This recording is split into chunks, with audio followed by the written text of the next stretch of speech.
우리 시간에 같이 한번 기도하겠습니다. 오늘 기도할 제목은 북한의 교회와 또 공산권 선교하시는 분들을 위해 기도했으면 좋겠습니다. 북한의 지하교회와 그리고 중국, 러시아, 그리고 북한 등에서 공산권에 선교하시는 모든 선교사님들을 놓고 북한의 지하교회를 놓고 우리 다 같이 한번 통성으로 기도하겠습니다. 기도합니다. 하나님 아버지, 이 시간에 우리가 함께 주의 말씀을 듣기 전에 북한에 있는 지하교회 성도들을 위해 기도합니다. 하나님 아버지, 지하교회 성도들을 볼 때마다 하나님 마음에 아쉬움이 있습니다. 하나님, 그들을 어떻게 도와야 될지 우리가 방법을 몰라 우선 기도로 후원해야 되겠다는 생각이 듭니다. 하나님, 북한의 지하교회는 지금도 어둠 속에서 참 어려운 영혼들을 가슴에 품고 기도하는 분들이 많이 계시고 신앙을 지키기 위해 몸부림치는 이들이 많이 있습니다. 하나님, 우리가 그들을 위해서 할 수 있는 것은 우선은 기도밖에 없는 줄 압니다. 그러나 기도가 가장 강력한 힘입니다. 기도하면 주님이 일하시고 주님이 역사하시면 막을 자가 없기 때문입니다. 하나님 아버지, 이 시대의 어둠의 곳에서 복음을 전하는 선교사님들을 기억하여 주시고 특별히 공산권에서 정말 물불을 가리지 않고 복음을 전하는 저들 가운데 주님 함께하여 주셔서 저들의 입술과 저들의 삶을 통해 복음이 널리 증거되고 전파되는 그러한 역사들이 있게 하여 주시옵소서. 우리가 이를 놓고 함께 기도합니다. 주님, 그 선교사님들 한 명 한 명 가정을 하나님께서 이끌어 주시고 인도하여 주셔서 가정에 아픔이 없도록 도와주시고 선교사님들이 자신의 사역에 올인해서 주님 원하시는 그런 기쁨의 열매를 맺어 나갈 수 있는 저들 되게 하여 주시옵소서. 하나님 아버지, 오늘도 우리가 말씀을 듣기 전에 잠시 공산권 선교와 그리고 북한의 지하교회를 위해 기도했습니다. 하나님, 어둠의 영역에서 지금도 복음을 전하는 수많은 이들을 기억하여 주시고 그들 한 명 한 명을 성령으로 강하게 붙잡아 주옵소서. 예수님의 이름으로 기도합니다. 아멘. 네, 오늘은 시편입니다. 시편 33편 1절에서 마지막 절인 22절까지입니다. 시편 33편 1절에서 22절까지를 우리 같이 한번 읽도록 하겠습니다. 시작. 너희 의인들아, 여호와를 즐거워하라.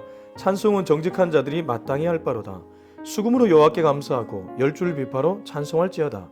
새 노래로 그를 노래하며 즐거운 소리로 아름답게 연주할지어다. 여호와의 말씀은 정직하며 그가 행하시는 일은 다 진실하시도다.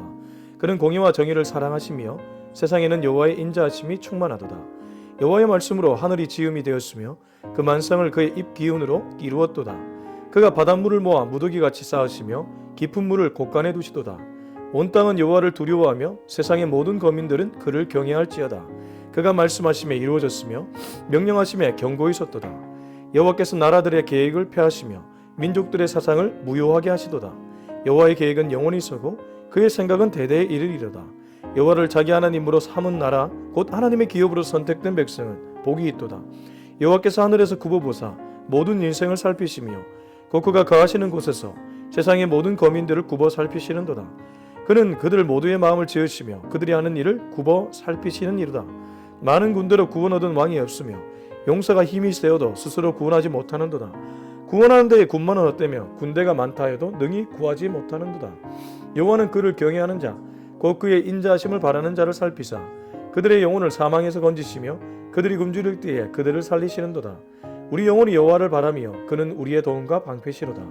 우리 마음이 그를 즐거워하며 우리가 그의 성호를 의지하였기 때문이로다. 여호와여, 우리가 주께 바라는 대로 주의 인자하심을 우리에게 베푸소서. 아멘.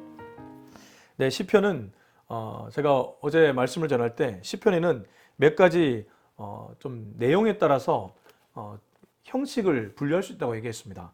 뭐 감사시도 있고 탄원시도 있고 그리고 참회시도 있고 지혜시도 있습니다. 뭐 감사의 내용이 주를 이루면 감사시, 지혜가 주를 이루면 지혜, 또 뭐 하나님께 탄원하는 내용이 주를 이루면 탄원, 그리고 참회가 주를 이루면 참회시, 이렇게 볼 수 있습니다. 근데 오늘 본문을 보면 하나님에 대한 노래를 하고 있습니다. 하나님은 일하신 분이다. 그래서 이것은 하나님을 향한 찬양시, 이렇게 볼 수 있을 것 같습니다. 물론 뭐 좀 더 면밀하게 살피면 다른 각도로도 볼 수 있겠지만 우선은 찬양에 관련된 얘기라는 것이죠. 근데 이 내용을 잘 보면 우리가 얻을 수 있는 굉장히 큰 교훈이 있습니다. 우선 1절부터 3절을 한 번 더 보시면 의인들아, 여호와를 즐거워하라. 찬송은 정직한 자들이 마땅히 할 바로다. 수금으로 여호와께 감사하고 열줄 비파로 찬송할지어다. 새 노래로 그를 노래하며 즐거운 소리로 아름답게 연주할지어다. 제가 이 1절부터 3절을 가만히 보니까 크게 세 가지의 키워드를 뽑아낼 수 있을 것 같아요. 첫 번째는 찬송, 두 번째는 감사, 세 번째는 이 즐거움을 기쁨으로 볼 수 있겠더라고요. 그러면 이 땅을 살아가는 그리스도인이 추구해야 될 세 가지 가치를 이 시편 기자가 33편에서 얘기하고 있는 것이죠. 첫 번째는 찬송, 두 번째는 감사, 세 번째는 기쁨입니다. 근데 이게 참 재미있는 것이 이 세 가지가 연결되어 있습니다. 찬송하는 자에게는 그 입술에서 감사가 나오고 또 기뻐할 수 있습니다. 감사하는 자에게는 그 입술에서 찬송이 나오고 기뻐할 수 있습니다. 기뻐하는 자에게는 그 입술에서 감사가 나오고 찬송할 수 있습니다. 그렇지 않습니까? 그러니까 이것은 서로 물려있는 것이지 하나를 하는 사람은 다른 두 개, 총 세 가지를 함께 하게 된다는 것이죠. 찬송, 감사, 기쁨. 자, 그런데 우리가 찬송, 감사, 기쁨 모르는 건 아닙니다. 신앙생활 하면서 이것이 중요하고 신앙생활에 즐겨야 되는 어떤 일 중에 하나가 찬송과 감사, 기쁨이다. 얘기 많이 들었습니다. 그렇게 할 수 있는 근거에 대해서 시편 기자는 4절에서 9절에 이렇게 기록하고 있습니다. 결국 말씀입니다. 하나님의 말씀이 어떠한지를 얘기해 주고 있습니다. 여호와의 말씀은 정직하며 그가 행하시는 일은 다 진실하시도다. 4절부터 9절은 하나님의 말씀에 대한 얘기를 하고 있는데 우선 4절에서는 여호와의 말씀이 정직하고 진실하다고 얘기합니다. 사람들은 하나님의 말씀조차 의심하게 만듭니다. 그러니까 의심의 씨앗을 자꾸 불어넣는 것이죠. 왜냐하면 당장 눈앞에 펼쳐진 상황이 내 마음에 들지 않기 때문에 하나님의 말씀조차 하나님의 말씀이 과연 진실한 것인가? 나에게만 부정직하고 불공정한 거 아닌가? 이런 생각이 들 때가 있다는 것이죠. 근래에 저는 한 얘기를 들었습니다. 자녀 입시 문제를 놓고 또 여러 가지 자기 맞닥뜨린 상황 때문에 답답하다는 그런 얘기를 하는 분들을 볼 수 있었습니다. 그래서 하나님께 기도를 그렇게 오래 했지만 하나님의 응답이 어디 있는지 모르겠다. 하나님이 살아계신 것조차 의심이 된다. 이런 얘기를 하시는 분들이 간혹 계시더라고요. 당장 눈앞을 보면 그러할 수 있습니다. 그러나 하나님의 때와 하나님의 역사는 우리의 때와 우리의 생각과 다를 수 있다는 것. 그래서 오늘 이 4절에 말하는 여호와의 말씀은 정직하며 그가 행하시는 일은 다 진실하다는 것은 정말 진리입니다. 그리고 이 고백을 올린 사람이 누구냐 하면 32장 32편이죠. 시편 32편 위에 보면 다윗의 마스길이라고 나와 있습니다. 그렇게 본다면 33편도 아마 다윗이 짓지 않았을까라고 볼 수 있습니다. 다윗의 삶을 보십시오. 하나님의 말씀을 무조건 정직하다, 진실하다 말할 수 있는 삶이었습니까? 그렇지 않습니다. 그는 기름 부음을 받은 이후에 도리어 인생이 꼬였습니다. 선지자가 사무엘이 그의 머리에 기름 부음을 주었습니다. 그러면 그때부터 인생이 풀려야 정상인데 그러지 않았습니다. 오히려 사울 왕에게 쫓겨 죽을 위기를 몇 번을 경험했는지 모릅니다. 그리고 통치를 하면서도 자기 아들의 반역을 경험해야 했습니다. 그러니까 얼마나 답답한 인생이 다윗의 삶이었습니까? 그런데 그 다윗이 33편 4절에서 여호와의 말씀은 정직하다. 여호와의 말씀은 행하시는 일은 다 진실하다는 것은 이거는 삶을 되돌아보면서 돌아보니까 하나님의 말씀은 진실하고 그가 행하시는 일은 정말 진실하다는 것을 얘기해 주고 있는 것이죠. 그러므로 조금 더 시간이 지나 보면 하나님의 뜻을 발견할 수 있습니다.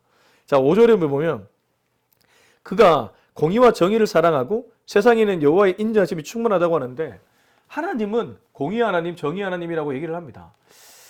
이 세상에는 공의를 말하는 것 같지만 공의롭지 못한 일을 하는 사람들이 대부분입니다. 예를 들면 국가의 지도자가 어떤 선택을 내리면 누군가에게는 그것이 정의로워 보이지만 누군가에게는 정의로워 보이지 않을 때가 있습니다. 그거는 모든 나라가 그렇습니다. 통치자들이라는 것은 다 인간이기 때문에 한계가 있지만 우리가 믿는 하나님은 공의와 정의를 사랑하는데 여호와의 인자심이 충만하다는 것은 여호와의 사랑이 충만하다는 것과 똑같습니다.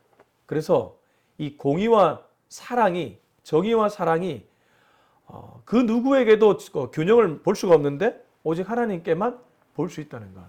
그래서 우리는 하나님을 바라봐야 될 줄로 믿습니다. 사람을 바라보면 우리는 무조건 낭망하게 되어 있습니다. 사람을 바라보면 우리는 실패하게 되어 있습니다.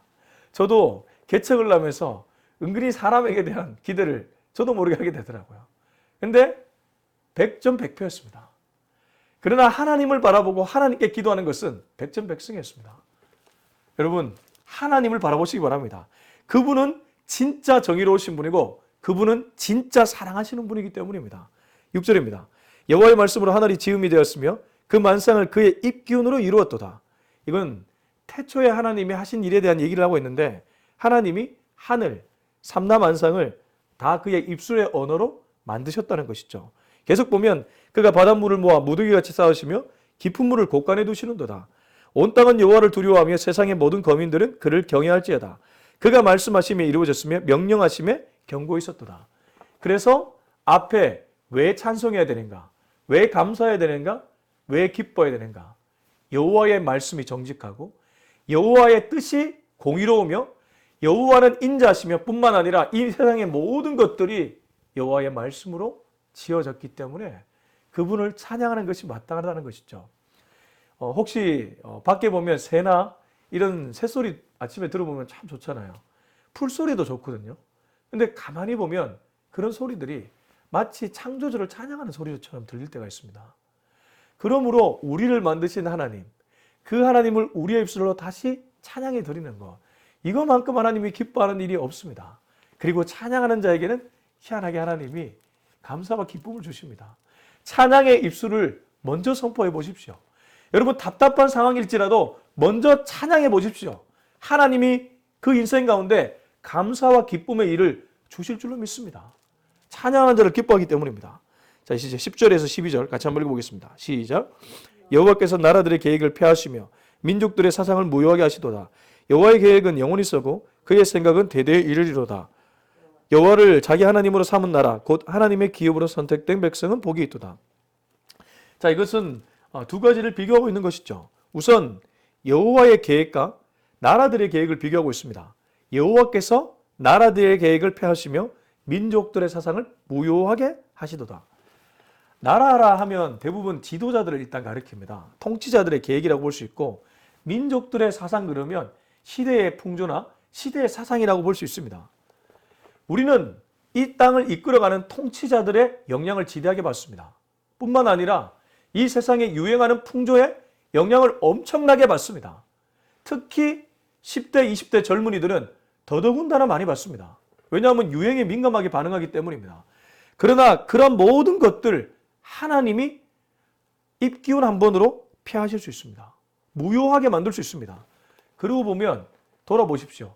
과거에 그렇게 외쳤던 그러한 통치자들의 외침들 지금 사라지고 없지 않습니까? 대단했던 종교 지도자들의 외침들 그런 것들 다 사라지고 없지 않습니까? 결국 푸른 마르고 꽃은 시드나 영원히 시들지 않는 것이 무엇입니까? 하나님의 말씀인 줄로 믿습니다. 그래서 하나님은 이 모든 계획들을 폐하게 만들 수 있습니다. 그런데 왜 우리는 여전히 이들의 계획이나 이들의 영향을 받고 있을까요? 그걸 너무 하나님은 안타까워하고 계실 겁니다. 11절 여호와의 계획은 영원히 서고 그의 생각은 대대에 이르리로다. 그래서 가장 중요하게 잡아야 될 기준은 하나님의 뜻입니다. 우리 로마서 12장 3절로 한번 가볼까요? 제가 참 좋아하는 말씀이고 우리가 늘 묵상해야 될 말씀 중에 하나가 로마서 12장 3절입니다. 오늘 다른 건 못 건지셔도 이거 하나 건지고 하시면 됩니다. 로마서 12장 3절 12장 2절입니다. 12장 2절 우리 다 같이 12장 2절을 읽겠습니다. 시작. 너희는 이 세대를 본받지 말고 오직 마음을 새롭게 함으로 변화를 받아 하나님의 선하시고 기뻐하시고 온전하신 뜻이 무엇인지 분별하도록 하라. 그렇습니다. 우리가 매일 해야 될 일이 있다면 이것입니다. 매일 우리의 기도에 들어가야 될 제목이 있다면 이 기도 제목입니다. 내 생각대로 되지 않도록 도와주시옵소서. 이 세대로대로 되지 않도록 도와주시옵소서. 오직 마음을 새롭게 함으로 변화를 받아 하나님의 뜻을 분별할 수 있도록 도와주옵소서. 이것이 저와 여러분의 기도, 우리 더 바이블 처치의 평생 기도가 되어야 될 줄로 믿습니다. 여러분, 하나님의 뜻대로 가면 100점이 아니라 만점입니다. 그러나 나의 뜻대로 가면 100점처럼 보여도 빵점입니다. 지금 여기 보십시오. 다시 돌아와서 시편. 여호와께서 나라들의 계획을 폐하실 수 있게 하며 민족들의 사상을 무효하게 만들 수 있습니다. 아무리 대단해 보이는 가치, 대단해 보이는 기준, 대단해 보이는 사람 아무것도 아니라는 것이죠. 오직 여호와의 계획이 영원히 서고 그의 생각이 대대 이릅니다. 그래서 12절 여호와를 자기 하나님으로 삼은 나라 곧 하나님의 기업으로 선택된 우리 믿음의 사람들은 복이 있다고 얘기합니다. 아무것도 가지지 않아도 좋습니다. 세상은 가진 사람들을 부러워합니다. 세상은 돈의 많고 적음에 따라 사람들을 차별 대우합니다. 그러나 하나님은 그렇지 않습니다. 하나님은 믿음 하나 보시는 줄로 믿습니다. 믿음 없으면 하나님을 기쁘시게 할 수 없습니다. 그러나 믿음이 있으면 언제나 하나님을 기쁘게 할 수 있습니다. 믿음이 있는 자는 찬양하게 되어 있고 믿음이 있는 자는 하나님의 뜻대로 살아가게 되어 있기 때문입니다. 바라기는 오늘도 하나님의 뜻으로 살아가는 저와 여러분 될 수 있기를 예수님의 이름으로 축원합니다. 13절에서 우리 15절까지를 같이 한번 읽어보겠습니다. 시작. 여호와께서 하늘에서 굽어보사 모든 인생을 살피시며 곧 그가 거하시는 곳에서 세상의 모든 거민들을 굽어 살피시는도다. 그는 그들 모두의 마음을 지으시며 그들의 하는 일을 굽어 살피시는 이로다. 13절에서 15절에 계속해서 나오는 단어가 굽어 살피신다는 겁니다. 13절에도 하늘에서 굽어보사 살피시며 14절에도 굽어 살피시는도다. 15절에도 굽어 살피시는도다. 자, 이거는 다분히 부모의 마음을 가리키죠. 자녀를 굽어 살피지 않습니까? 자녀가 어떻게 지내고 있는지, 잘 지내고 있는지. 저는 나이가 들어도 이렇게 애 키우는 아빠가 되었는데도 부모님이 자주 전화가 오십니다. 아마 우리 유자매님도 미국에 있는 자녀들에게 한 번씩 전화하시고 통화하시고 그럴 것 같은데 부모 마음이죠. 하나님이 우리를 보는 눈이 이러하다는 겁니다. 하나님이 우리를 볼 때 얘 잘 지내고 있을까? 얘 지금 뭐하고 있나? 얘에게 필요한 거는 뭘까? 오죽하면 하나님을 머리카락 수까지 세시는 분이라고 우리가 얘기하겠습니까? 하나님은 굽어 살피는 분입니다. 멀리 계신 분이 아닙니다. 하나님은 지금도 내 마음을 굽어 살피고 계신 분입니다. 내가 하나님의 마음을 몰라서 그렇지 하나님을 잘 알면 지금도 그 하나님은 우리의 마음을 굽어 살핍니다. 그래서 1절에서 3절 그를 찬양하라, 그를 감사하라, 그를 기뻐하라고 시편 기자가 얘기했던 것입니다. 자, 이제 계속 보면 16절에서 17절입니다. 많은 군대로 구원 얻은 왕이 없으며 용사가 힘이 세워도 스스로 구원하지 못하는도다. 구원하는 데 군마는 헛되며 군대가 많다 해도 능히 구하지 못하는도다. 이거를 이 16절 10절의 구원을 꼭 우리의 영적인 구원, 영원한 구원으로 볼 수 있겠지만 그렇게 보지 않고 그냥 내 삶의 문제를 해결하는 구원으로 본다면 우리는 일반적으로 많은 군대로 구원을 얻으려고 합니다. 달리 말하면 많은 힘입니다. 힘을 통해 내 문제를 극복하려고 할 때가 많이 있습니다. 용사가 힘이 세어도 스스로 구원하지 못한다고 합니다. 그렇습니다. 언제나 구원은 안에서 밖으로 가는 것이 아니라 밖에서 안으로 들어옵니다. 구원이란 그림은 특별히 성경, 기독교가 말하는 구원은 밖에서 안으로 들어오는 것이지 안에서 밖으로 갈 수 없습니다. 달리 말하면 내가 나를 구원시킬 수 없다는 것입니다. 작은 문제 하나도 내 스스로 할 수 있는 것 아무것도 없습니다. 그래서 신앙은 나에게 절망하는 것이고 영원히 하나님을 소망하는 일인 줄로 믿습니다. 나에게 절망하는 것부터 시작됩니다. 내가 할 수 있다는 그 고백을 멀리하고 나는 할 수 없다는 고백을 하나님께 올려드릴 때 하나님이 일하기 시작한다는 것입니다. 여러분 홍해의 기적을 떠올려 보십시오. 홍해가 자기 힘으로 가능했습니까? 모세의 힘으로 가능했습니까? 이스라엘의 힘으로 가능했습니까? 아니요. 그것은 절망이었습니다. 나에 대한 절망이요. 이스라엘 나라에 대한 절망이었습니다. 그러나 그 절망 가운데 지팡이를 통해 하나님을 바라보며 하나님을 소망할 때 하나님은 일하셨습니다. 그래서 지금 그 얘기를 하고 있습니다. 많은 군대, 이 세상의 힘과 돈으로 구원하려고 해도 구원을 얻을 수 있는 왕도 없으며 아무도 없다는 것이죠. 구원하는 데는 군마는 헛되며 이 기술을 얘기합니다. 군마가 군사력에서 가장 중요한 도구 중에 하나 아니겠습니까? 그렇게 대단한 기술도 구원할 수 없습니다. 군대가 많다 해도 인원이 많다 해도 구원할 수 없습니다. 오직 구원은 하나님께 달려있기 때문입니다. 오직 구원은 우리 여호와께 달려있기 때문입니다. 마지막 18절에서 22절 읽어보겠습니다. 시작. 여호와는 그를 경외하는 자 그의 인자하심을 바라는 자를 살피사 그들의 영혼을 사망에서 건지시며 그들이 굶주릴 때 그들을 살리시는도다. 우리 영혼이 여호와를 바라며 그는 우리의 도움과 방패시로다. 우리 마음이 그를 즐거워하며 우리가 그의 성호를 의지하였기 때문이로다. 여호와여 우리가 주께 바라는 대로 주의 인자하심을 우리에게 베푸소서. 자, 그러면 이 18절에서 22절은 바로 16절 17절의 반대라고 보면 되겠습니다. 16절 17절은 나에서부터 출발하여 밖으로 나가는 인생이라면 18절에서 22절은 밖에서 안으로 들어오는 인생입니다. 그거를 이 시편 기자의 표현으로 보자면 여호와를 바라는 것입니다. 여호와를 경외하는 일입니다. 이 바라고 경외하는 건 나로부터 출발하는 것이 아니죠. 하나님을 바라본다는 것은 하나님이 나에게 들어온다는 것을 얘기하는 것입니다. 그렇지 않습니까? 그래서 구원은 언제나 여호와를 바라볼 때 시작됩니다. 여호와를 신뢰할 때 시작됩니다. 그래서 저는 오늘 이 말씀을 묵상하면서 이렇게 결론을 내릴 수 있을 것 같습니다. 헛된 인생과 복된 인생의 차이를 오늘 시편 기자는 얘기해 주고 있습니다. 헛된 인생은 끊임없이 자기를 묵상하는 자, 끊임없이 세상을 묵상하는 자입니다. 그건 결국 멸망의 지름길로 가게 됩니다. 그러나 복된 인생은 누구입니까? 끊임없이 하나님의 말씀을 묵상하는 자, 끊임없이 여호와를 바라는 자입니다. 근데 그렇게 여호와의 말씀을 묵상하고 여호와를 바라는 자에게는 하나님이 이런 약속을 주십니다. 19절, 20절 한번 보십시오. 그들의 영혼을 사망에서 건지시며 그들이 굶주릴 때에 그들을 살려주시며 그는 우리의 도움과 방패시로다. 22절 여호와는 우리가 주께 바라는 대로 주의 인자하심을 우리에게 베푸소서. 그렇습니다. 밖에서 안으로 들어올 때 우리는 이 은혜를 경험할 수 있는 줄로 믿습니다. 그러므로 오늘 나가실 때, 오늘 기도하실 때에 하나님 오늘도 나에게는 절망하게 하여 주옵소서.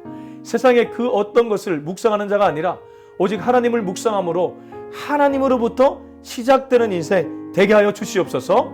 우리 이 기도 제목 가지고 다 같이 한번 기도한 시간 갖도록 하겠습니다. 기도하겠습니다. 하나님 아버지, 이 시간에 주님 앞에 나아갑니다.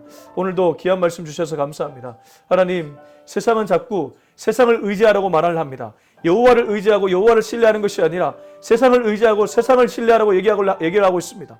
나의 힘을 묵상하라고 얘기하고 있습니다. 그러나 하나님, 그렇게 살면 100점 같아도 빵점 인생입니다. 그러나 여호와를 바라고 여호와를 신뢰하고 여호와를 의지하면 빵점 같아 보일지만, 세상 사람들이 보기에는 빵점 같아 보일지만 하나님 아버지, 하나님 보시기에 100점 아니 만점의 인생인 줄로 믿습니다. 주여, 우리 모두가 그런 인생으로 거듭날 수 있기를 원합니다. 오늘 시편 기자는 그것을 우리에게 알려주고 있습니다. 하나님 아버지, 우리가 왜 여호와를 찬송해야 되고 우리가 왜 여호와를 감사해야 되고 우리가 왜 여호와를 기뻐해야 되겠습니까? 하나님, 이 은혜 때문인 줄로 믿습니다. 평생토록 이 하나님을 묵상하고 찬양할 수 있는 우리 모두가 되게 하여 주시옵소서. 하나님 아버지, 헛된 인생 되지 않기를 원합니다. 군대를 의지하는 인생, 군마를 의지하는 인생, 많은 힘을 의지하는 인생이 아니라 오직 하나님을 바라보며 하나님을 소망하며 하나님께 나아가는 인생 되게 하여 주시옵소서. 하나님 아버지, 오늘 귀한 말씀 주셔서 감사합니다. 사단은 정말 우리를 끈질기게 유혹하고 공격합니다. 그래서 나도 모르는 사이에 나를 더 많이 묵상하게 하고 내 뜻대로 모든 것을 펼쳐 나가려고 그렇게 나를 유혹하고 이끕니다. 그러나 그 유혹에 넘어가지 않는 우리가 되게 하시고 끊임없이 하나님의 뜻을 찾는 우리가 되게 하시고 하나님의 말씀 안에서 당신의 계획을 바라보는 인생 되게 하여 주시옵소서. 이전 우리 주 예수 그리스도의 은혜와 하나님의 극진하신 사랑과 성령의 기름 부으심이 오늘 이 메시지를 듣고 영원토록 나에게는 절망, 주님께 소망하며 살아가기로 다짐하는 우리 모두의 머리 위에 지금부터 영원토록 함께하기를 간절히 축원하옵나이다. 아멘.